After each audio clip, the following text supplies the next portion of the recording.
Master বলিলেন, সংসারে কি করে থাকতে হয় ঠাকুর? ঠাকুর বলিলেন, সব কাজ করবে, কিন্তু মন ঈশ্বরেতেই রাখবে।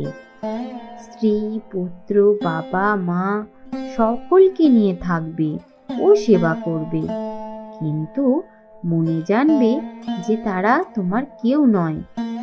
যেমন বড়লোকের বাড়ির দাসী সব কাজ করছে, মনিবের ছেলেকে নিজের ছেলে মানছে, কিন্তু তার মন নিজের দেশের বাড়ির দিকে পড়ে আছে।